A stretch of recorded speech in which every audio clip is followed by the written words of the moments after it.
Hello, everyone. My name is Susan. I'm 52, and I've been married to David for nearly 30 years. Together, we raised 4 children who are now grown and outliving their own lives. By all appearances, my life should feel full, stable, secure, everything a woman my age is supposed to want. Yet in the stillness of our once bustling home, I can't ignore the emptiness that lingers inside me. David is a good man, steady, dependable, hardworking. He provided us with a comfortable life, and I've always appreciated him. But over the years, our marriage slipped into routine. The spark we once shared burned out long ago, replaced by habit and predictability. Conversation became shallow, our days ordinary, our nights lonelier than I cared to admit. It was during one of those long, quiet afternoons on the porch that I noticed her, Grace. She had just moved into the house across the street with her husband, Mr. Bennett, a retired school principal with a limp. Grace couldn't have been older than 34. She was vibrant, full of energy, the kind of woman who brightened every space she entered. People whispered about the age gap between her and her husband, but I couldn't deny the warmth I saw in their interactions. One sunny afternoon, while she was unpacking boxes, she waved at me with a smile so genuine that something inside me stirred. That night, I baked banana bread and carried it over as an excuse to welcome her. She opened the door with warmth, invited me in, and immediately I noticed how different her home felt. Lived in, colorful, alive. She asked questions, not out of politeness, but out of genuine curiosity. For the first time in years, I felt seen, not just as a wife or mother, but as Susan. From then on, Grace and I grew close. We walked together, shared tea on her porch, and talked about everything: dreams, regrets, recipes, life.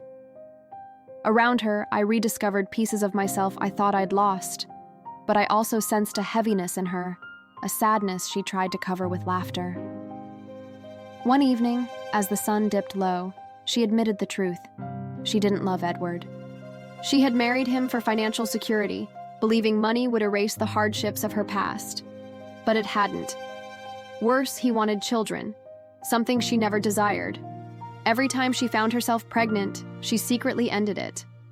Tears filled her eyes as she confessed, shame and regret tangled in her voice.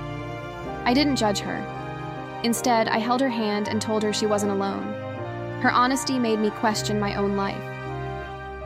I had been sleepwalking through my marriage, convincing myself this dull ache was simply what marriage became. But Grace's words unlocked something I couldn't ignore. Maybe it was okay to want more. The next day I brought her cookies, but when I knocked, her door was ajar. Inside, clothes were scattered across the floor. Laughter and the creak of a bed echoed down the hall. I left the cookies quietly, unsettled by what I had walked into.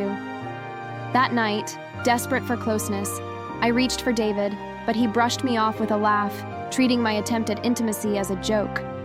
His rejection cut deeper than I expected.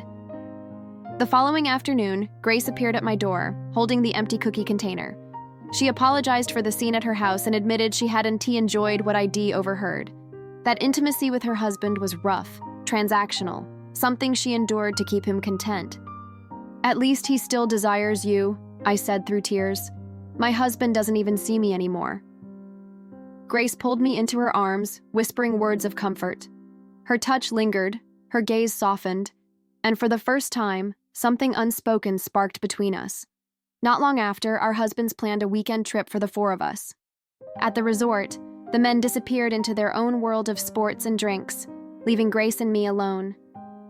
That night in my room, as I stepped out of the shower wrapped in a towel, Grace's eyes lingered on me with an intensity I couldn't ignore. "You're beautiful," she whispered. "Have you ever been with a woman?" Before I could answer, her lips touched mine. The kiss started soft, hesitant, but quickly deepened, awakening desires I had buried for decades. I didn't resist. For that moment, I felt alive again. But in the morning, guilt settled heavy on my chest. Between Grace and me lay truths too big to ignore. We both knew something had changed forever. When the trip ended, I told Grace we couldn't continue. She needed to face her marriage honestly, and I needed to face mine. She nodded, agreeing that neither of us could live a lie any longer. Weeks later, she called me. She had confessed everything to Edward. He was devastated, but he loved her enough to try and repair their marriage. As for me, I finally sat down with David. I didn't tell him about Grace, but I confessed my loneliness, how I felt invisible in our marriage. To my surprise, he listened. For the first time in years, he took my hand and said he wanted to try too.